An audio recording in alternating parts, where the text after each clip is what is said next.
Students कैसे? बढ़िया। चलो आज अब लेंथ का टॉपिक स्टार्ट करते हैं। एक्चुअली लास्ट लेक्चर में हमने वो एंगल का वीडियो बनाया था, तो होपिंग कि आप सब लोगों ने एंगल और यूनिट सर्कल को अच्छे से स्टडी किया होगा। एंगल्स अच्छे से फिर से प्रैक्टिस कर लेना। इस नए टॉपिक में अब एंगल्स की जरूरत होगी हमको। अरे अभी के अभी नहीं रहे, थोड़ा पहले थियरी सीख, पहले कंसेप्ट सीख, फिर उनकी जरूरत पड़ेगी। ठीक है, तो एंगल्स फिर उस टाइम कच्चा नहीं रहना चाहिए। ओके चल, तो अब नया टॉपिक स्टार्ट करते हैं। Measurement of length. Measurement of length क्या है ये? पहले तो तू सुन ले भाई, कमेंट करो, लाइक करो, शेयर करो और सब्सक्राइब करो। नहीं किया ना तो साइड में देखो रेड कलर का दिख रहा है, उधर टच कर ले, हो गया सब्सक्राइब। अच्छा, कमेंट करना नहीं आता। कुछ बच्चे मुझे मैसेज करे कि सर कमेंट कैसे करे, आपको फोन करे। अरे यार क्या करता है, इतना बड़ा बच्चा हो गया। तो जो वीडियो देख रहा है ना, उस वीडियो के नीचे स्क्रॉल करता करता एकदम नीचे जा, तो नीचे ना कमेंट सेक्शन आता है, उधर लिखने का। हाँ ठीक है, चल अब चालू करते हैं। लेंथ एक्चुअली हम लोग फिजिक्स पढ़ रहे हैं ना, मतलब समझ, हम छोटे मोटे साइंटिस्ट है, मिनी लेवल के भी, स्टार्टिंग है, वी आर बोर्न साइंटिस्ट, मतलब पैदा हुए अभी साइंस में। ठीक है, 3 टाइप का length we will have to deal in upcoming times. 3 types of length. Which 3 types? सबसे पहले बहुत बड़ा लेंथ, जैसे यहां से मार्स कितना दूर है, मर्क्यूरी कितना दूर है, जुपिटर कितना दूर है, बॉम्बे कितना दूर है, अमेरिका कितना दूर है। ये बड़े बड़े डिस्टेंस हमको मेजर करने पड़ेंगे। ठीक है। दूसरा कैटेगरी, लिमिटेड डिस्टेंस भी हमको मेजर करने पड़ेंगे। जैसे ये रूम का साइज क्या है, ये बोर्ड का लेंथ कितना है, तेरे हाथ में जो मोबाइल है उसकी विड्थ कितनी है, लड्डू है, अरे लड्डू उसका डायमीटर कितना है, समझा? रसगुल्ला का डायमीटर क्या है, रसगुल्ले का रेडियस क्या है, ये सब छोटी छोटी लेंथ भी डील करनी पड़ेगी। तो दूसरे कैटेगरी में है। फिर तीसरा कैटेगरी ऐसा है जो हमको दिखता नहीं है लेकिन उसका भी लेंथ निकालना पड़ेगा। अरे सर दिखता नहीं है तो कैसे निकालेंगे? उसी को फिजिक्स बोलते भैया। आप पहले बोल देता हूं कौन सा नहीं दिखता है। एटम्स, मॉलिक्यूल्स, वायरसेस, बैक्टीरियाज अपने को नहीं दिखते, इसको माइक्रोस्कोप में जाके देखना पड़ता है। हाँ, तो उनकी भी साइज निकालेंगे। जैसे वायरस देख, अभी कोरोना बहुत चल रहा है ना, कोरोना का साइज पढ़ा था कहीं तो मैंने, 0.6 to 0.14 microns, means average 0.15 microns का साइज है कोरोना वायरस का। तो इन लोगों ने कैसे निकाला होगा साइज? क्या कोरोना को बोला बेटा आजा, चल कोरोना, इतना लंबा है तू, ऐसे किया होगा? अरे नहीं रे, दिमाग लगा। इन्होंने कुछ ना कुछ साइंटिफिक मेथड यूज किया होगा, तो कोरोना को बिना टच किए बताया होगा कि ये वायरस का साइज इतना है ना? ऐसे साइंटिफिक मेथड्स आज हम लोग सीखने वाले, समझ? तो लेंथ का टॉपिक इसलिए इंटरेस्टिंग बन जाता है कि तेरी ऑब्जर्वेशन, तेरी इमेजिनेशन, तेरी थिंकिंग पावर को एक नया लेवल मिलेगा।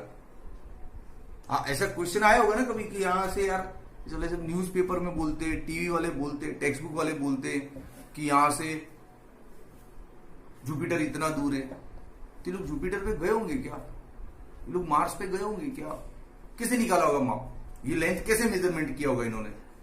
ऐसे तो नहीं किया होगा कि बड़ा सा मीटर टेप लिया, एक दोस्त को इधर पकड़ा है, दूर पकड़ के खड़ा रहे, मैं दूसरा एंड लेके भागता हूं जुपिटर पे, और अपन गए शक्तिमान बन के जुपिटर पे। ऐसे निकाला होगा? नहीं रे, कोई गया भी नहीं है। समझ, मार्स पे तो भी एक ही बार जाके हम लोग अब तक। ठीक है, उसमें भी शायद ह्यूमन बॉडी नहीं था, सिर्फ मशीन गया था अपना, समझा? तो वहां तक हम गए नहीं, सन तक हम लोग गए नहीं, फिर भी सन का डिस्टेंस पता है। तो ये सब के आंसर फिजिक्स में है। इन सब चीजों को इसी चैप्टर में हम इसी लेवल पे, इसी उम्र में सीखेंगे। ठीक है, तो keep watching the video till the end, you are going to enjoy the video. लेकिन पहले हम इन मेथड्स के नाम और इंस्ट्रूमेंट्स के नाम समझ लेते हैं, और इंस्ट्रूमेंट्स की क्या रेंज है, कितना लंबा ये मेजरमेंट निकाल सकता है, कितना छोटा ये मेजरमेंट निकाल सकता है, ये सारा चीज देखते हैं। ठीक है, तो चल स्टार्ट करते हैं। First question, measurement of length, कि describe methods to measure length and give name of devices. तो चलो, लेंथ के मेजरमेंट के लिए कौन कौन से मेथड्स है उनका नाम बताओ, और कौन कौन से डिवाइसेस है वो बताओ, उनकी रेंज बताओ। तो चलो, mainly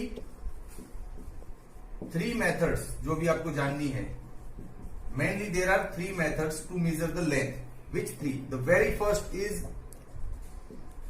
indirect method, indirect method में डायरेक्टली कुछ नहीं होगा कि सीधा हमने माप लिया फुट पट्टी लेके वो इतना इतना इतना लंबा, ऐसा नहीं होगा। इनडायरेक्ट होगा मतलब तू जिस ऑब्जेक्ट का डिस्टेंस पता करना चाहता है तूने उस ऑब्जेक्ट को देखा भी नहीं है, लेकिन घर पे बैठे बैठे नोटबुक में सॉल्व करके तू बोल देगा कि ये ऑब्जेक्ट इतना दूर है। उसको बोलते हैं इनडायरेक्ट मेथड। समझा? कहां यूज होगा तो इसको डिफाइन ऐसे कर सकते हैं, to measure the large distances like the distance between celestial objects. Celestial objects जानता है ना? हाँ, बड़े बड़े स्पेस वाले, जो स्पेस में जो ऑब्जेक्ट होते हैं ना, उनको सेलेस्टियल ऑब्जेक्ट्स बोलते हैं। हाँ, तो to measure the large distances like the distance between celestial objects, the method is called indirect method. Add definition, like to measure large distances like distance between celestial objects, this method is used, ये method उसमें use होता है। ठीक है, अब इसके device के नाम दे दो। कौन सा डिवाइस लगेगा? क्या लगेगा?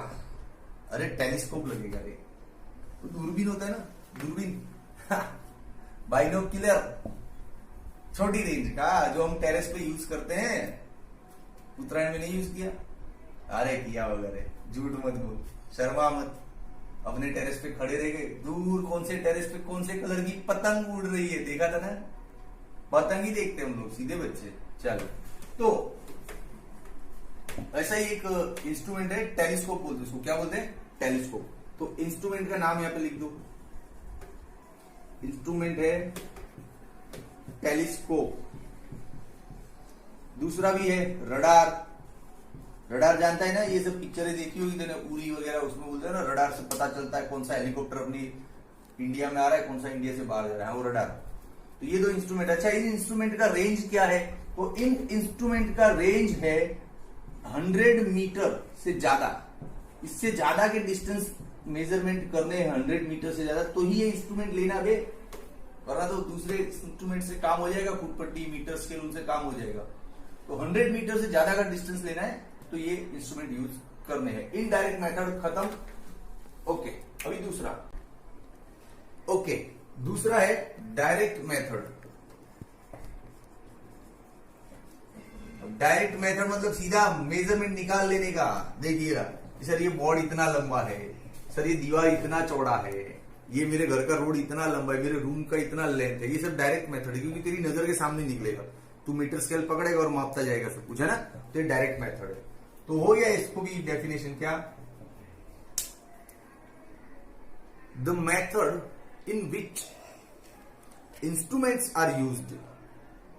कौन कौन से इंस्ट्रूमेंट है? तेरे को तो 2-3 ही पता होंगे, या तो तेरी फुट पट्टी या मीटर स्केल। अरे बहुत से इंस्ट्रूमेंट है, vernier callipers, metre gauge, micrometer, screw gauge, ferrometer, बहुत से इंस्ट्रूमेंट्स है। देखे नहीं कभी? अरे देखेगा ना, अभी तो लॉकडाउन है, घर में बैठा है तू, तेरा स्कूल चालू होने दे। जैसे स्कूल चालू होगा विद इन 1 मंथ तू लैब में जाएगा और तेरे लैब के सर तेरे को दिखाएंगे कि देख बेटा, इसको वर्नियर बोलते हैं, इससे छोटे छोटे गोलों का डायमीटर निकलता है। वर्नियर में ऐसा है ना, 2 ऐसा नेल होता है, इसके बीच में गोला फंसा देने का, यूं तो ऊपर इधर कैलिब्रेशन में दिखेगा इतने सेंटीमीटर, इतने मिलीमीटर का। ये समझा? तो है बहुत से इंस्ट्रूमेंट्स हैं, उन इंस्ट्रूमेंट से हम डायरेक्टली जो मेजरमेंट करते हैं उसको बोलते हैं डायरेक्ट मेथड। तो डिफाइन करते हैं, method in which devices like metre scale, vernier callipers, screw gauge और भी बहुत सारे आर यूज्ड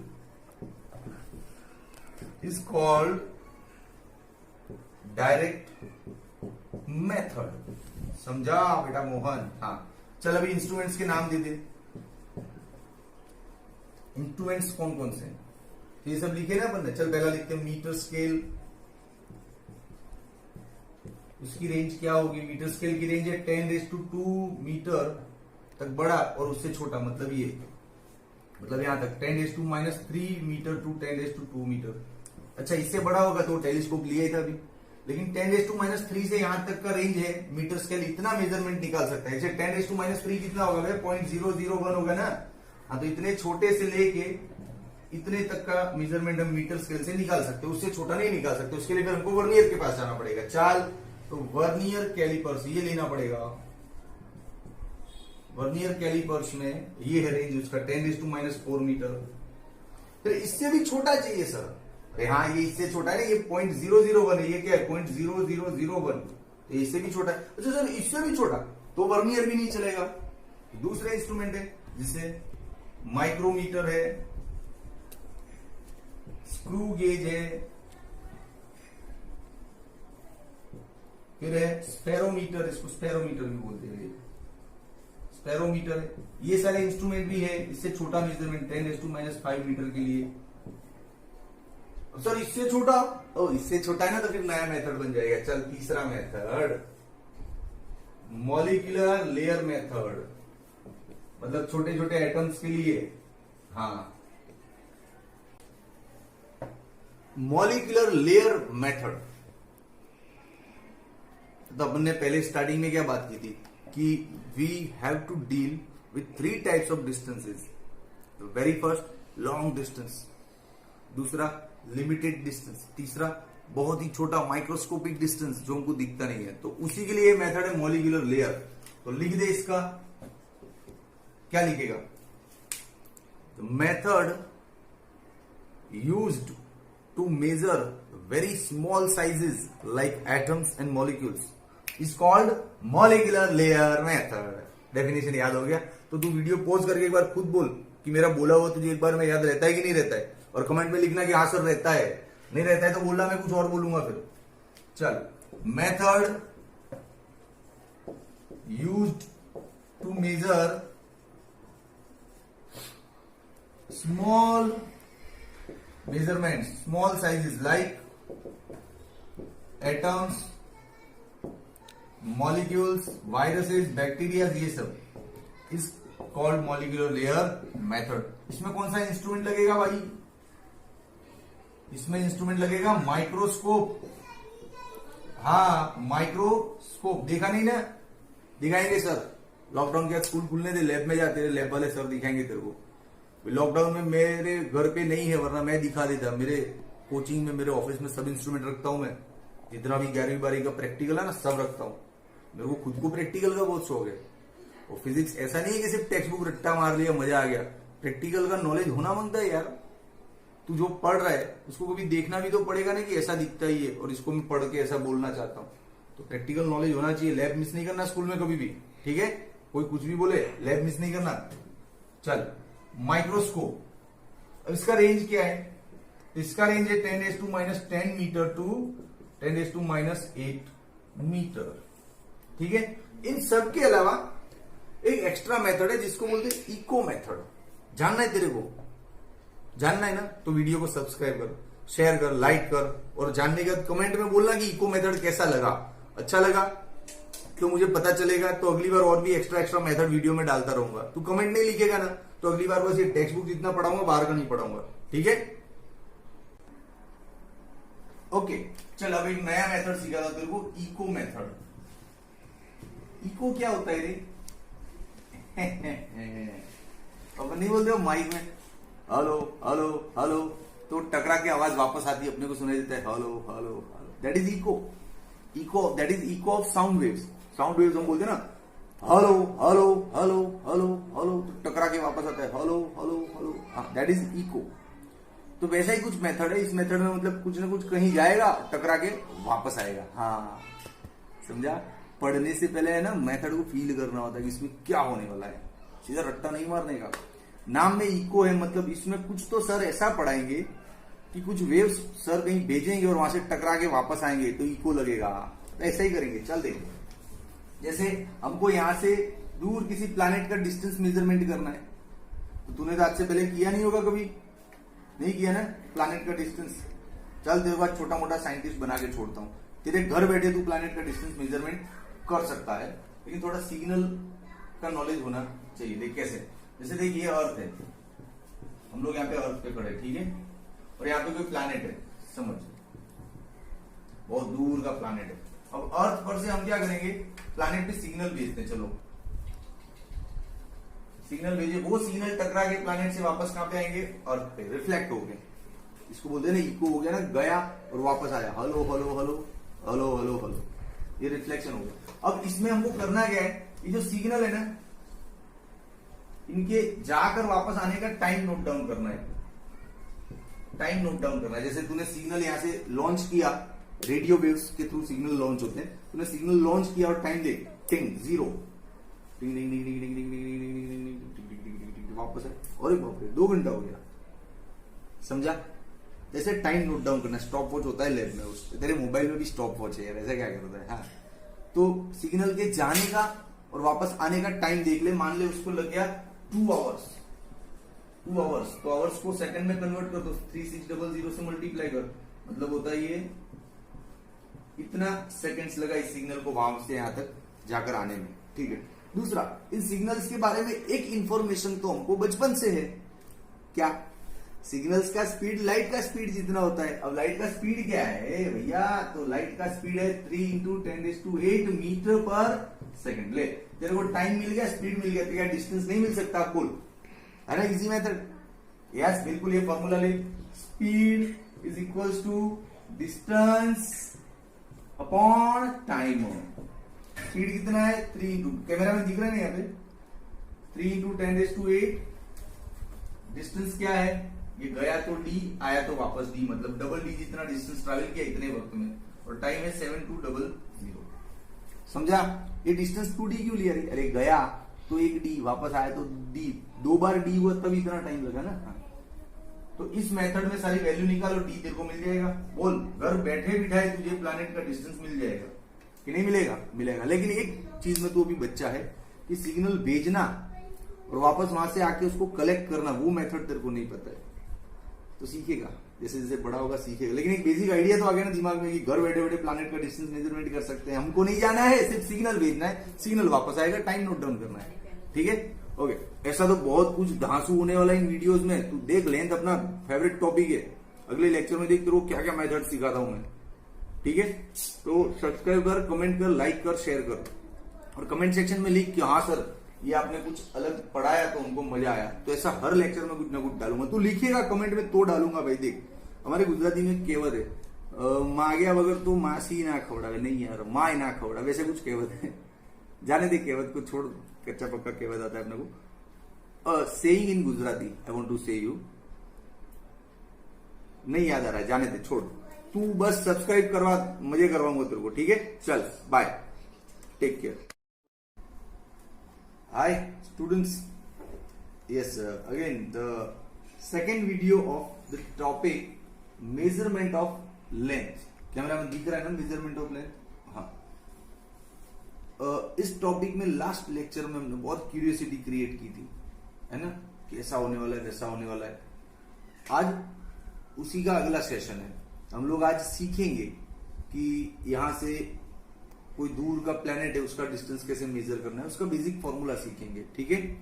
चल, लेकिन आप लोग कमेंट नहीं करता यार। वो लास्ट वीडियो में इको मेथड पढ़ाया था लास्ट में, उस पर कुछ कमेंट आया नहीं आप लोगों का, लगता है आपको पसंद नहीं आया ना, ठीक है? तो फिर आज कुछ नया दूंगा नहीं, जो टेक्स्ट बुक है उतना ही पढ़ाऊंगा, ठीक है? फिर लगे तो फिर कमेंट देना कि अरे सर क्या है यार, आप तो नाराज हो गए, दो कुछ बाहर का, तो बाहर का देता रहूंगा। तो आज के लेक्चर में कुछ बाहर का नहीं मिलेगा, सिर्फ टेक्स्ट बुक, क्योंकि पिछले लेक्चर में आपने इको मेथड पे कोई कमेंट नहीं दिया मुझे, okay?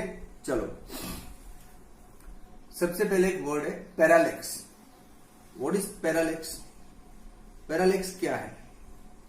Actually parallax is one kind of illusion of our sight, ability to watch. उसका जो इल्यूजन होता है उसको हम पैरालेक्स समझते हैं।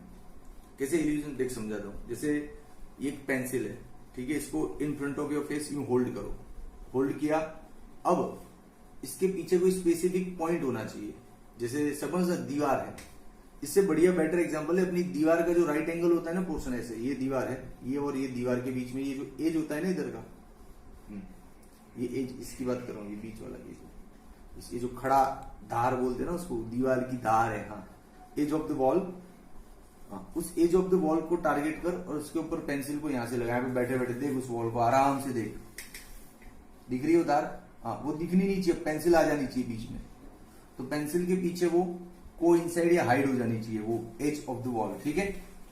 अब start open your left eyes, मतलब लेफ्ट आइज को ओपन कर और राइट आइज को क्लोज। तो लेफ्ट को क्लोज, राइट को open, close open close open, ऐसा करेगा ना तो तेरे को ये पेंसिल जिस पोजीशन पे वहां से ही डिस्प्लेस्ड दिखाई देगा कि सर थोड़ा शिफ्ट हो गया इधर उधर, होता है। तो पेंसिल को ऐसे नजर के सामने रख, फिर left right left right left right left right left right left right left right कर, तुझे लगेगा पेंसिल इधर उधर जा रहा है। पेंसिल कहीं नहीं जा रहा दोस्त, तेरा हाथ स्टेडी है, सिर्फ तेरी नजरों को ऐसा इल्यूजन हो रहा है, ऐसा भ्रम हो रहा है कि पेंसिल कहीं खसक रहा है, इधर इधर सरक रहा है, ऐसा कुछ होता नहीं है। तो इस इल्यूजन को हम पैरालैक्स बोलते हैं। अच्छा, इस पे पॉइंट्स क्या बनेंगे सर? बन सकता है, पहला पॉइंट देख कैसे लिखना है, hold a pencil in front of you, okay, now arrange it on the some specific point like edge of wall, ठीक है, in arrange it in such a way so it coincide on the edge of wall, मतलब दीवार की ये जो धार है ना उसके ऊपर ही आना चाहिए, यूं, समझा? देख ऐसे, तेरे को उंगली दिखनी नहीं चाहिए, दिख रही है उंगली? उंगली को वॉल का एज समझ ले, अब दिख रही है? दिखनी नहीं चाहिए, हाँ बस ऐसे अरेंज किया। फिर आगे क्या लिखेगा, now open your left eyes and close your right eyes, then open your right eyes, at that time close your left eyes, now keep it continue left right left right left, बस इतना point लिखा। You will observe, you will notice that the pencil is shifting from its position, but actually hand is steady, so pencil is not shifting anywhere, so it is just the illusion of our sight. Clear? Okay, ये दो point इतना लिख दिया। फिर देख, ये जो दो आंखें ना, यहां से हम उसको ऑब्जर्व कर रहे हैं ऐसे, तो ये ऑब्जर्वेशन पॉइंट्स है। तो ऑब्जर्वेशन पॉइंट के बीच का जो डिस्टेंस है ना, ये वाला इतना, इसको बेसिस बोलते हैं। क्या बोलते हैं? बेसिस। तो एक पॉइंट ये डाल दे कि distance between two eyes means distance between two observation point is called basis. फिर एक और है, ये देख पेंसिल है, अपनी आंख में से ना एक तीर मान लो इधर गया, फिर एक यहां से गई, तो यहाँ पे एक एंगल बनेगा कि जैसे देख ये पेंसिल है इधर, फिर ये आंख इधर, एक आंख इधर है, एक यहां से देगा, एक यहां से देगा, तो ये जो पेंसिल के पास जो एंगल बनता है उसको पैरालैक्स एंगल बोलते हैं। क्या बोलते हैं? Parallax angle.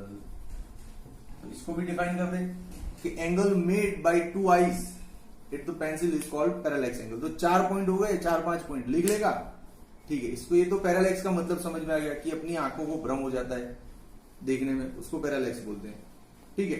अब नेक्स्ट क्वेश्चन है, उसको बोर्ड पे पढ़ेंगे। नेक्स्ट क्वेश्चन कैसा है कि हम लोग अर्थ पे खड़े और किसी दूर के प्लैनेट का डिस्टेंस निकालना है, उसका क्या थियरी है, उसका क्या मैथमेटिक्स है।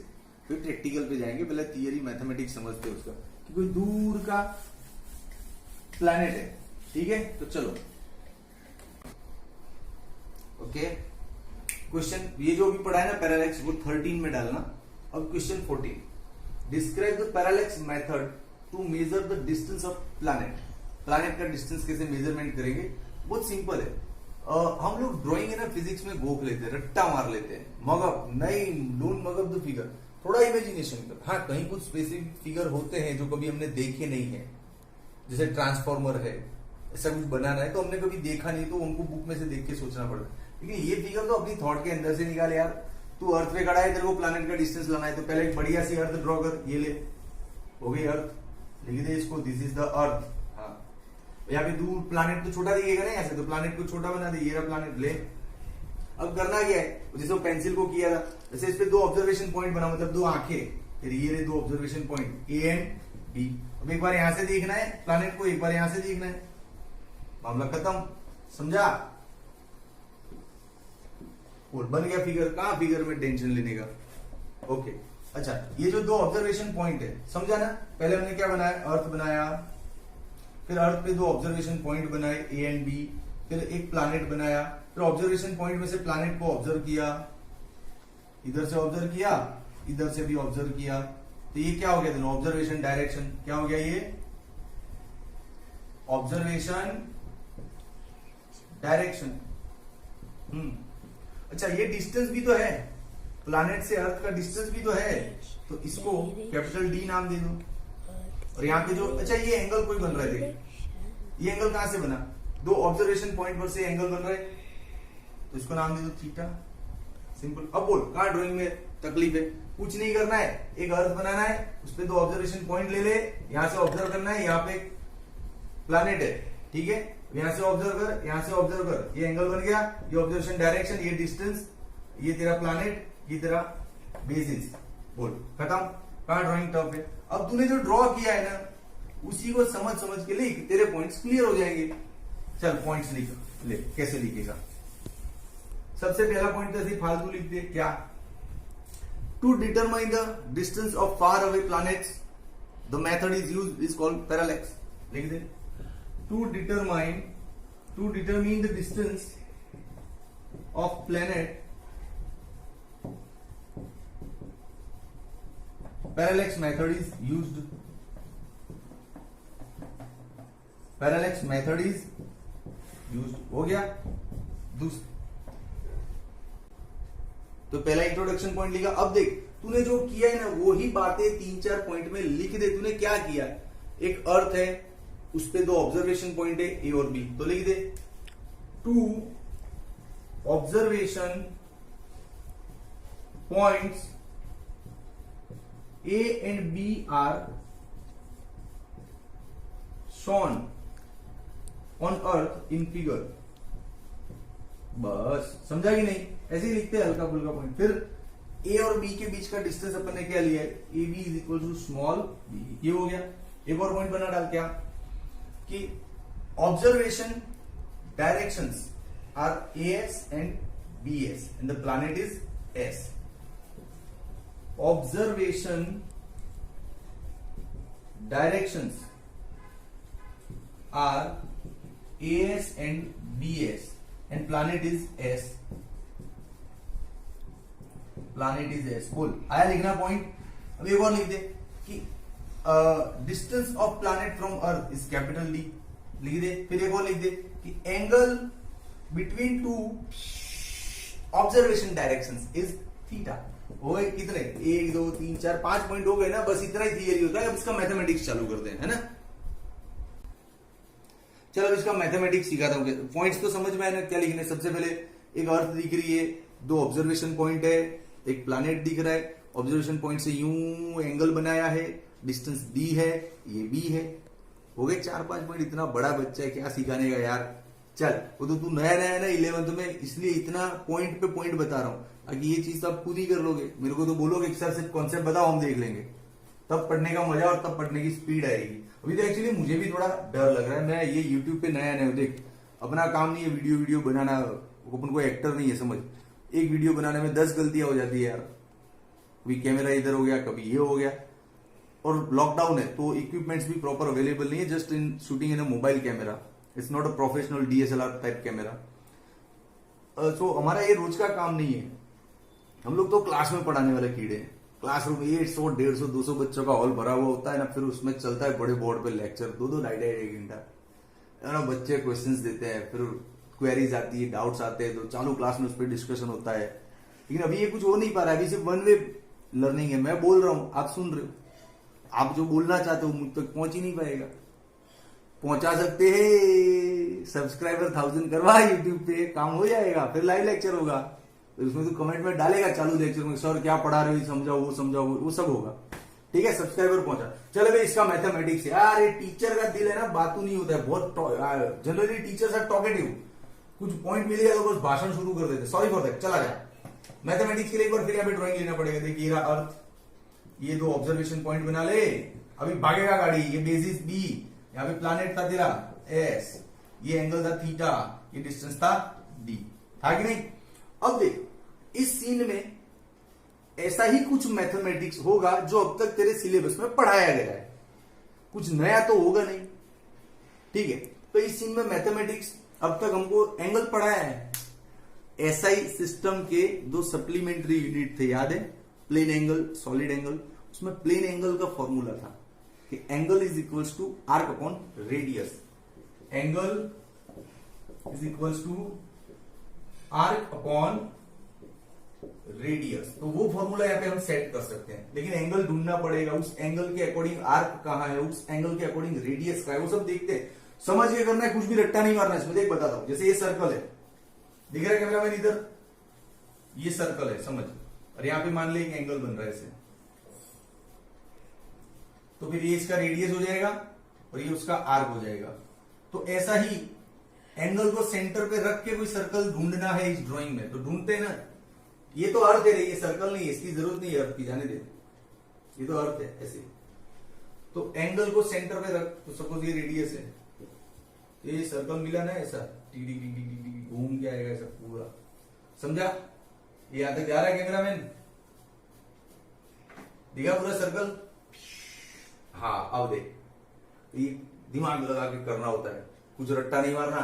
अब ये सर्कल है, ये हो गया एंगल, ये हो गया ना आर्क, इतना सा। आर्क मीन्स सर्कल का छोटा टुकड़ा रे, ये पूरे सर्कल का छोटा टुकड़ा। आर्क क्या है? ये भी आर्क ले ऐसा। रेडियस क्या बन रहा है? ये अर्थ से प्लैनेट का डिस्टेंस रेडियस का काम कर रहा है यहाँ पे। हाँ अच्छा, आर्क का लेंथ क्या है? ये तो बी है सर, लेकिन आर्क का लेंथ भाई ये और ये इक्वल ही होगा, क्योंकि ये डिस्टेंस इतना बड़ा है ना, B is very less than D, बहुत छोटा ये डिस्टेंस। तो हम अर्थ पे इसको और इसको इक्वल ले सकते हैं, घबराना नहीं, तो इसको बी ले सकते हो, ठीक है। अब हमको फाइंड क्या करना था, ये डिस्टेंस, तो डी को सब्जेक्ट बना दे, D is equal to B by theta. चला आंसर बोले, इतना सा मैथमेटिक्स है सिर्फ, आर अपॉन रेडियस वाला, कुछ टफ नहीं है, समझा? ओके चलो क्वेश्चन नंबर 15। क्वेश्चन नंबर 15 का फील क्या होगा पहले तो वो समझ। हमने क्वेश्चन नंबर 14 में क्या देखा कि अर्थ से प्लैनेट का डिस्टेंस के बारे में मैथमेटिक्स देखा, उससे थियोरिटिकल पॉइंट्स देखे, ड्राइंग कैसा बनेगा वो सीखा।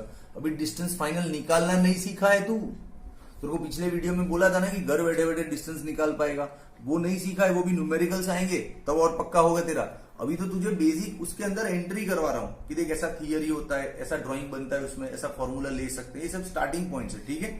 तो ऐसा ही एक और स्टार्टिंग सीखने जैसा है कि प्लैनेट का साइज क्या है, वो भी यहाँ पे बैठ के पता लगा सकते हो।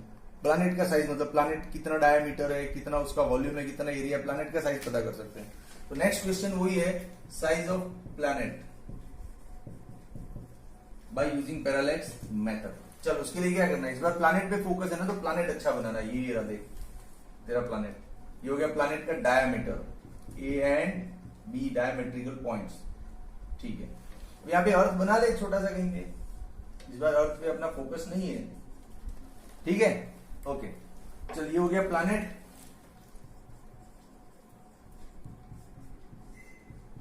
ये हो गया अर्थ। अब क्या करेंगे, तो प्लैनेट में से यहां से ऑब्जर्व किया तूने सपोज टेलीस्कोप से, एक इधर लाइन आया, यहाँ पे टेलीस्कोप से ऑब्जर्व किया था एक इधर आया लाइन, तो ये जो एंगल बना ना अल्फा, इस अल्फा का कुछ डिफरेंट नाम है यार। हाँ क्या नाम है पता है? एंगुलर डायामीटर ऑफ प्लैनेट, ऐसा नाम है इसका। अच्छा पिछली बार जो क्वेश्चन 14 में देखा वो एंगल अलग था, वो सरफेस पे अर्थ पे नहीं बन रहा था, वो इधर बन रहा था प्लैनेट पे। देख हाँ फर्क है, ये रहा प्लैनेट पिछली थियरी का, ये रहा अर्थ, यहां से इधर एंगल बना था देख थीटा। तो दोनों एंगल में फर्क है, ये जो एंगल बन रहा है अर्थ पे बन रहा है, ये जो एंगल बन रहा है प्लैनेट पे बन रहा है, तो दोनों में फर्क है, ध्यान रखना। हाँ ओके चल, अब इसका नाम है एंगुलर डायमीटर ऑफ प्लैनेट। ऐसा क्यों? क्योंकि ये एंगल किसने बनाया? प्लैनेट के डायमीटर ने बनाया रे। हाँ ये देख प्लैनेट का डायमीटर दिख रहा है, ये इस डायमीट्रिकल पॉइंट से एक लाइन ऐसे ड्रॉ किया, एक लाइन ऐसे ड्रॉ किया, इस डायमीटर की वजह से ये एंगल बना है। मतलब डायमीटर और बड़ा होता तो एंगल और बड़ा होता, डायमीटर छोटा होता तो एंगल और छोटा होता है ना। तो डायमीटर की वजह से एंगल बना, इसलिए इसको बोलते हैं एंगुलर डायमीटर ऑफ प्लैनेट। इसको डिफाइन भी कर सकता है तू, एंगुलर डायमीटर ऑफ प्लैनेट को डिफाइन करना है, कैसे करेगा चल कर। Angle subtended at the surface of earth, angle कहां बना है? अर्थ के सरफेस पे, तो कहां लिखेंगे? Angle subtended at the surface of earth. अच्छा किसने सबटेंड किया, एंगल किसने बनाया? By the diametrical point of planet, उन्होंने बनाया सर। हाँ तो डिफाइन कैसे करेगा? Angle subtended at the surface of earth by diameter of planet या diametrical points of planet is called is called this angular diameter of planet. Full definition हो गया। अब इसका थियरी तू लिख लेगा ना, 2 पॉइंट कैसे लिखना है। पहला point, in figure a planet is shown, A B is diameter and E is observation direction, B is also observation direction, alpha is angle। बस इतना 2-3 पॉइंट लिखा ना, जो दिख रहा है वो लिख रहा है, ठीक है। चल अब इसका मैथमेटिक्स देखते हैं। तो इसका मैथमेटिक्स भी इजी है। इसका मैथमेटिक्स, कैमरामैन जगह तो बची नहीं, इधर आ जाओ, इधर ही दिखा देते, दिख रहे हैं ना। चलो इसका मैथमेटिक्स में same formula, angle is equal to arc upon radius. अब देख एंगल कहां है, इधर है ना, एंगल इधर है, तो इधर सेंटर समझना है, ये सेंटर हो गया, समझ, यहां से एक सर्कल बनाना है ऐसा, ठीक है, ऐसा नहीं रे, ऐसा, हाँ, बाकी सबको भूल जा, हाँ, ये और सब भूल जाओ ना, ड्राइंग डिस्टर्ब होगा। देख ये सेंटर है, ये रेडियस है, ऐसे पूरा सर्कल बनाया ना अपन ने, हाँ बना ना, इस सर्कल का ये हो गया आर्क, ए बी, ये डिस्टेंस हो गया रेडियस, ठीक है, और एंगल क्या है अल्फा। तो अपने को प्लैनेट का साइज मतलब प्लैनेट का डायमीटर पता करना था, तो डी को सब्जेक्ट बना दे, अल्फा डी, आ गया आंसर।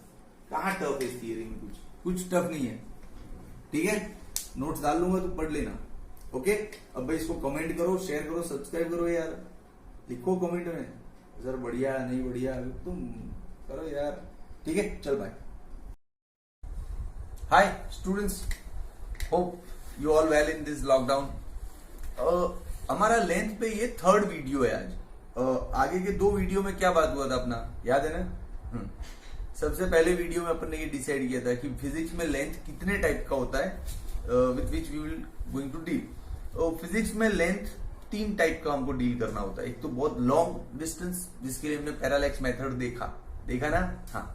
फिर दूसरा, ये रूम की साइज है, ये बोर्ड का साइज है, फोन का साइज है, अपना हाइट है, ये सब नॉर्मल डिस्टेंसेस जो प्रैक्टिकली रोज यूज में आते हैं, वो सेकंड कैटेगरी। और third category, very small microscopic distances like the size of molecule, size of atoms, ये सब साइज ऑफ वायरसेस, बैक्टीरिया, हाँ ये सब छोटे डिस्टेंस के साथ भी हमको डील करना पड़ेगा, है ना। तो आज हम उन छोटे डिस्टेंस पे बात करते हैं। अब तू बोलेगा सर बीच वाले डिस्टेंस तो रह गए। ओ भाई, बहुत बड़े डिस्टेंस को पैरालैक्स मेथड में सीखा, छोटे डिस्टेंस को आज सिखा रहा हूं, और जो मिडिल वाले डिस्टेंस है ना, वो तू लैब में सीखेगा, स्कूल में। वर्नियर कैलिपर्स है, स्क्रू गेज है, माइक्रोमीटर है, वो सब स्कूल में लैब में सीखेगा। वो तो आता ही होगा ना, उसमें सीख रहा है ये फुट पट्टी लगा दे सर, इतने सेंटीमीटर का है ये बोर्ड, इधर मीटर टैप लगा दे सर, इतने है, वो तो आता ही होगा ना। तो उसमें सीखने जैसा कुछ नहीं है, उसको सिर्फ करना है, तो करके देख लेना कुछ, ठीक है। चल, तो today we will discuss about the very small distances like the size of molecules and atoms. तो फर्स्ट पॉइंट तो अपना ये बनता है इस थियरी का कि कमेंट करो आप लोग, शेयर करो एंड सब्सक्राइब करो। चला जाए फर्स्ट पॉइंट कि जो vernier callipers, micrometer and screw gauge, such instrument, such devices can not be used to measure the very small distance. हाँ, तो what we use, whatever we will use, it is mentioned as below. ये 2 point हो गए, okay. देख, तो पहला 2 point तो अपन ऐसे स्टार्ट कर सकते हैं, क्या कि vernier callipers, micrometer, screw gauge, such devices cannot be used to measure the very small distances. So to measure, to determine the very small distances, to measure small distances, devices are as given below। अब below में 3 device तेरे को बताना है। सबसे पहला device optical microscope, optical microscope. Cameraman बैठना पड़ेगा, थोड़ा डाउन जा रहा है, पोज करो, ऐसे देखिए। चलो, ऑप्टिकल माइक्रोस्कोप में 3 मेन, एक्चुअली ये इंफॉर्मेशन जैसा लेक्चर है, इसमें कुछ खास है नहीं। इंफॉर्मेशन ये कि ऑप्टिकल माइक्रोस्कोप कैसा होता है, तो भी कहां से दिखाऊं तेरे को, मेरे घर पे है नहीं, लॉकडाउन में, लैब में है, मेरी क्लास कोचिंग पे पढ़ा है। तो जब भी टॉपिक कोचिंग पे पढ़ाया जाता है तो बच्चों को माइक्रोस्कोप लेके जाता हूँ क्लास में और दिखाता हूँ this is microscope and how it works, वो भी दिखाता हूँ। अभी तो सिर्फ इंफॉर्मेशन के 2-3 पॉइंट याद रख ले। जैसे बाइक पेट्रोल पे चलता है ना, वैसे ऑप्टिकल माइक्रोस्कोप लाइट से चलता है, विजिबल लाइट से।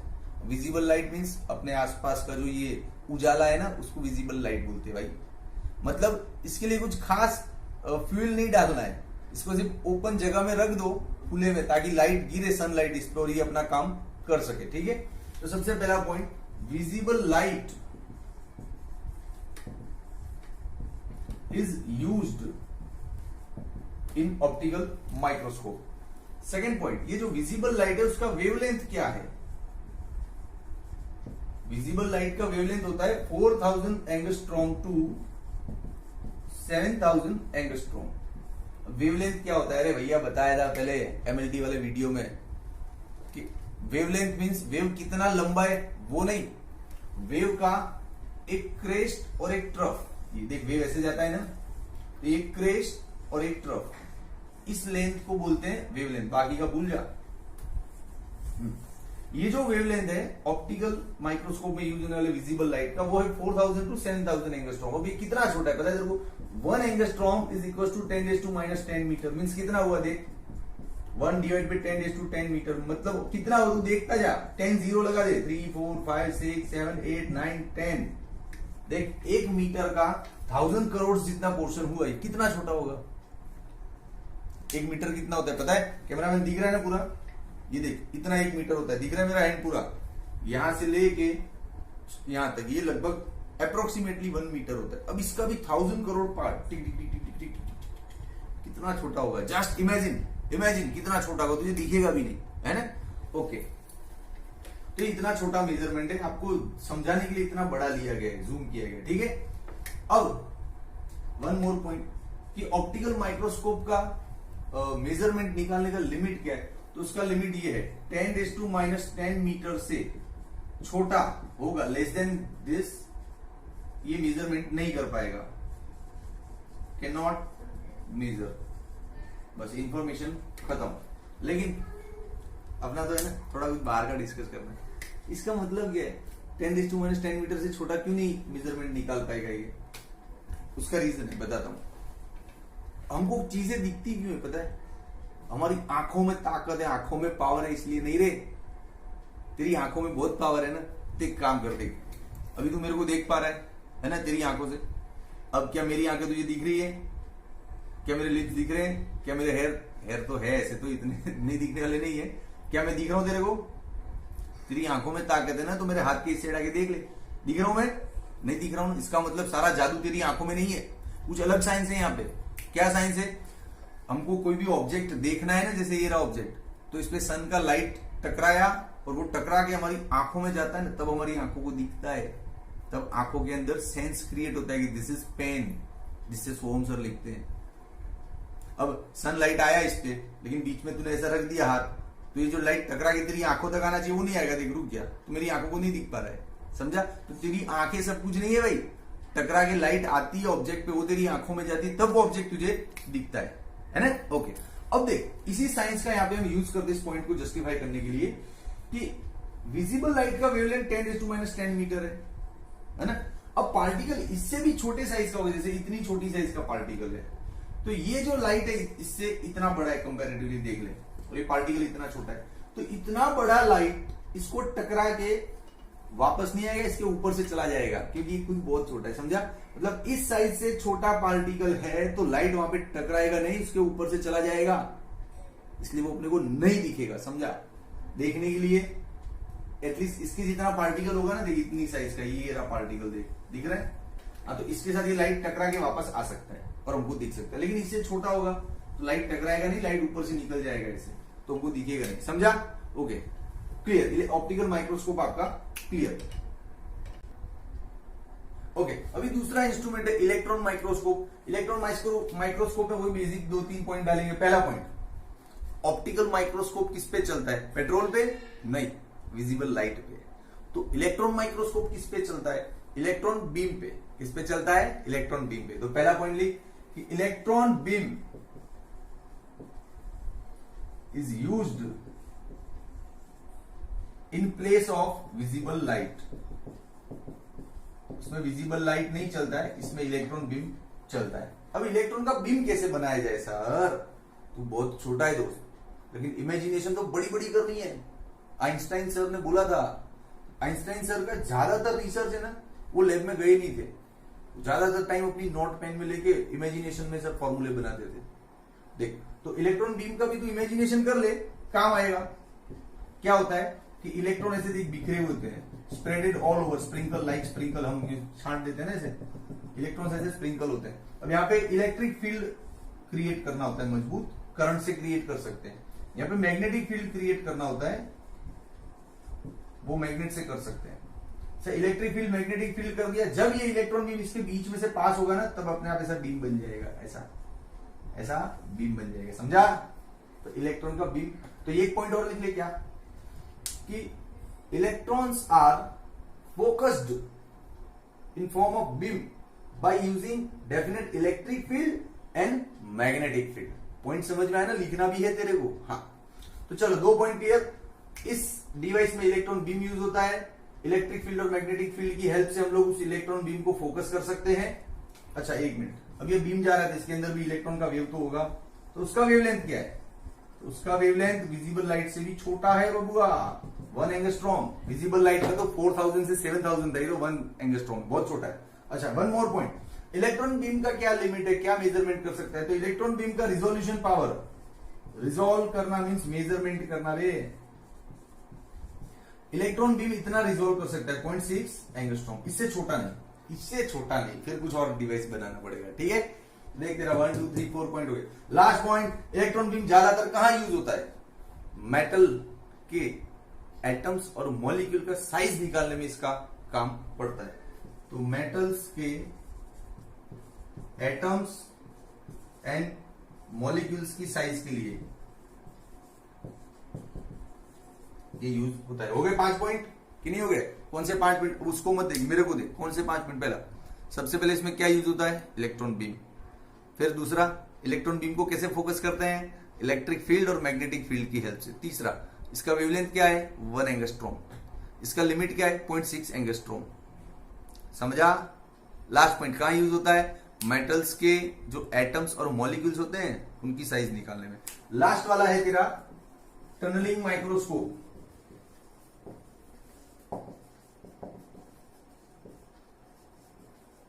टनलिंग माइक्रोस्कोप में एक ही पॉइंट है अपने पास कि टनलिंग माइक्रोस्कोप अपनी बुक में ज्यादा नहीं है, ज्यादा देखना भी नहीं है। टनलिंग माइक्रोस्कोप नैनो टेक्नोलॉजी के डेवलपमेंट के लिए इसका डिस्कवरी हुआ था। नैनो टेक्नोलॉजी का जो डेवलपमेंट है उसमें भी इसका बहुत बड़ा हाथ है। तो नैनो टेक्नोलॉजी के डेवलपमेंट में इसका बहुत बड़ा हाथ है। दूसरा, ये क्या, इस टनलिंग माइक्रोस्कोप की वजह से ही हम जो एटम्स मॉलिक्यूल्स का साइज निकालते हैं ना, वो पॉसिबल हो पाया, पॉसिबल एंड इजी हो पाया है, पॉसिबल एंड इजियर। बस इतना ही है इसके बारे में, खत्म। अब देख, लेक्चर तो खत्म हो गया आज का वीडियो, लेकिन ध्यान रख, ये तीनों के तीन डिवाइसेस प्लीज एक बार नेट पे जा, गूगल पे जा, यूट्यूब पे जा और देख ले। एक बार देखेगा ना तो ज्यादा मजा आएगा तुझे। ठीक है, मेरे पास अभी अवेलेबल है। और दूसरा, मुझे वीडियो में ज्यादा एडिटिंग आता नहीं अभी। होता है ना कुछ वीडियो में कि सर यहाँ पे बोल रहे और साइड में दिख रहा है कुछ वीडियो, सब एडिटिंग सीखा नहीं है रे। ठीक है, तो देख लेना, काम में आएगा। ठीक है, चल, comment, share and subscribe. Comment में लिखना कि सर ये पढ़ाने का तरीका आपका बढ़िया है, हमको समझ में आता है, अंदर उतरता है, स्पीड ज्यादा है, स्पीड कम है, बहुत फास्ट बोलते हो, बहुत स्लो बोलते हो, कुछ भी लिख, लेकिन कुछ लिख। ठीक है, बाय।